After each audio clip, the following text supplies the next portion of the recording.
Hi, my name is Michael with Coleman & Company. We're a supply company based in Tampa. Today we're going to talk about the patch kit.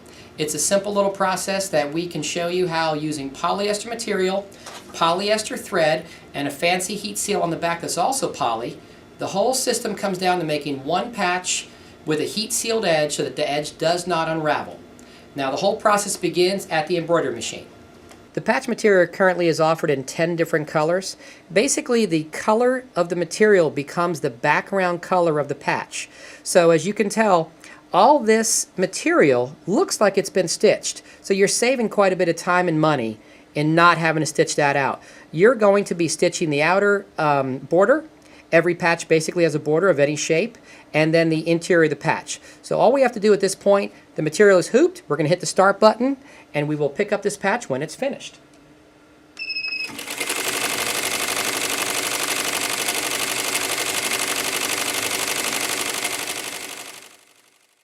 Obviously the design is finished. We're going to remove the hoop from the machine. After we remove it, we're going to walk it over to a heat press. The heat press is going to allow us to place the heat seal glue on the back side of the patch, the bobbin side of the patch. We're going to fuse these two together so the patch will actually come out with the nice shine of the heat seal glue, sealing the bobbin thread from behind, and that heat seal glue will also act as the adhesive between the patch and the garment of choice. Okay? So come on over to the heat press. You all recognize the heat press. All we're simply going to do is we're going to push these two things together by the use of the heat press. Most heat presses will work at 330 to 340 degrees. Now what you want to do, this is a piece of solid glue, that's your heat seal, and on the back of the patch material you'll see like a white shiny type material. That white shiny type material is also a glue. It's a lightweight glue. A lot of people use this type of material for the applique purposes. That glue will get on your heat press top or bottom, so you want to make a patch Teflon sandwich. So what we're simply going to do is lay a piece of Teflon on the bottom. I then put the patch basically here. Now because the heat seal glue doesn't have to cover the entire area, you just have to cover the patch, we're going to just do a simple little cutout. So we're going to save some money on the heat seal material, okay? That's all we're doing, just a nice simple little cutout. We'll move that aside. We're going to put the heat seal glue in the working area right behind the patch. We're now going to put a piece of parchment. Both types of material work, okay? All you're doing is making a patch Teflon sandwich, okay?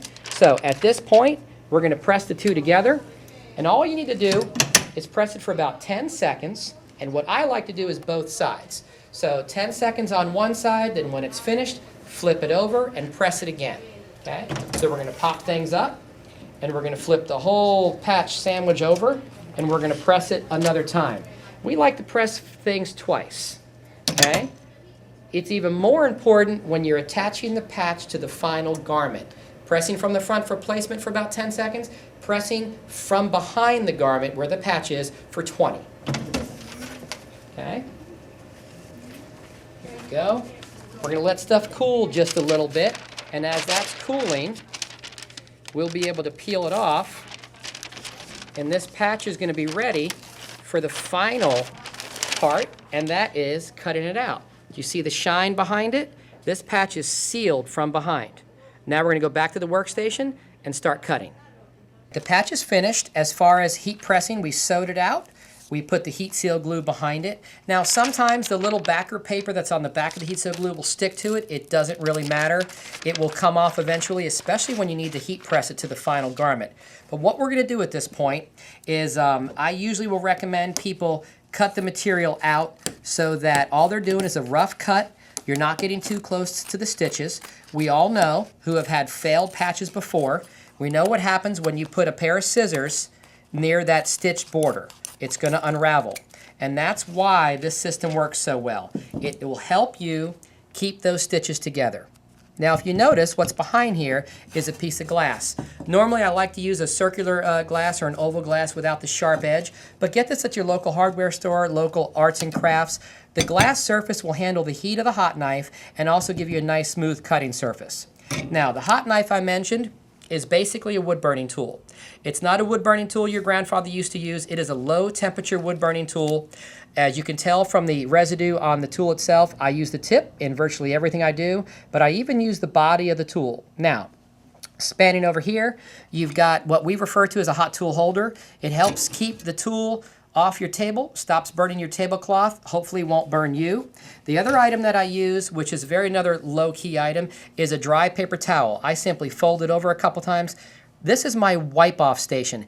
As I'm cutting the patch out, residue of that blue and that yellow will get on the knife. So I will wipe it off, just like you see there, maybe every inch or so.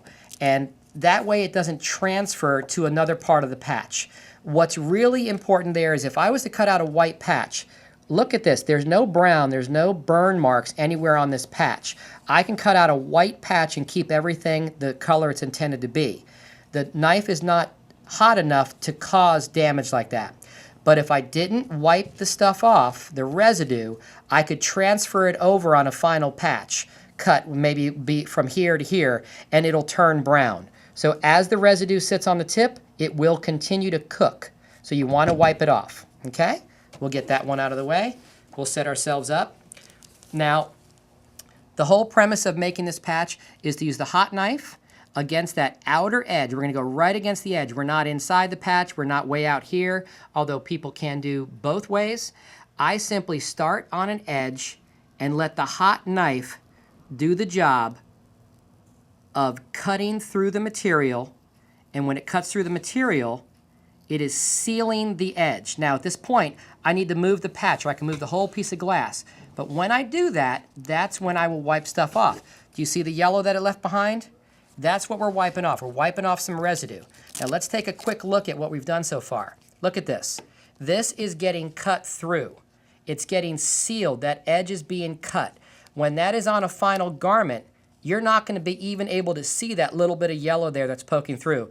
It's going to be a finished looking patch. Basically, it'll give you a marrowed look of a patch without the additional cost of that marrowing machine or that extra step of marrowing. And if I wasn't filming, I probably could cut this patch out in about a minute's time. See how nice and smooth that's coming out? All we're doing is letting that hot knife do the job, okay? So we're just going to continue. By the time we're done with this, the patch will be cut out. It'll be ready to either be ironed on. Maybe we'll move that a little closer for you so everybody can see. It'll be ready to be ironed on the final garment, or it'll be so thin that you'll be able to sew it on. Now, speaking of sewing, the bigger the patch you make, the greater the chance you're going to wish to sew it on, only because the glue is extremely strong. Okay, but when you do a jacket back patch, it's usually recommended that you sew it on. Okay, we're almost through this. I love that sound, by the way. It sounds like cracking glass, but it's basically just the tool cutting through the threads. And we are touching every thread with the heat source. Every thread is basically cauterizing to its neighbor. So one thread will contact another, and so on and so on.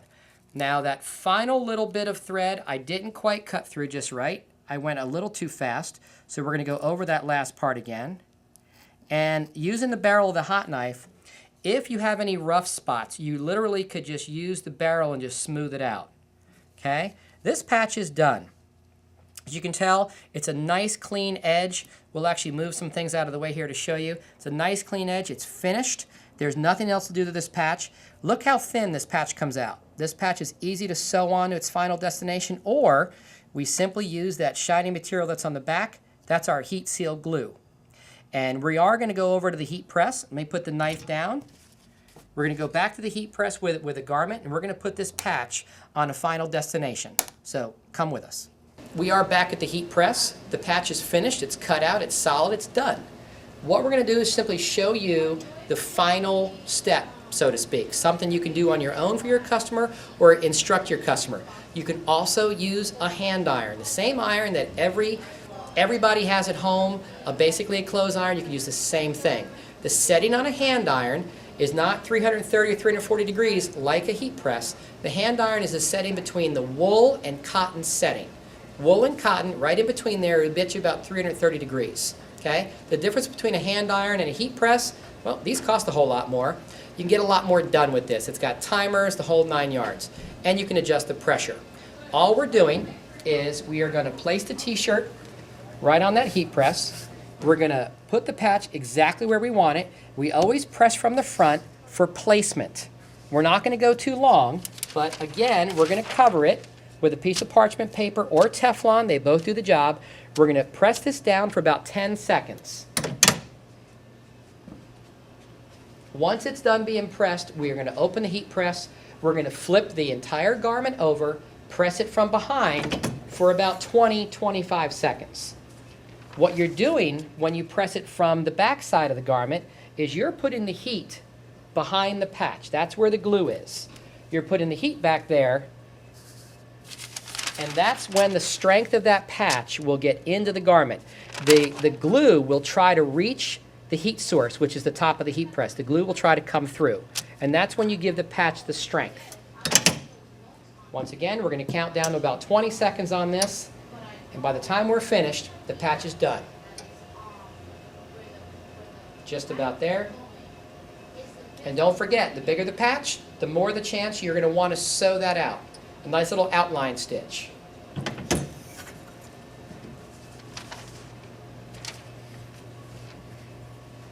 Okay, it is finished. Trust me on one thing. I have had people at trade shows that have seen us do this try to tear patches off the garment. Chances are the garment will tear before that glue releases. Of course, I'm not going to do that for you now, though. It's a pretty shirt. Anyhow, ColemanandCompany.com. Get your patch kit today.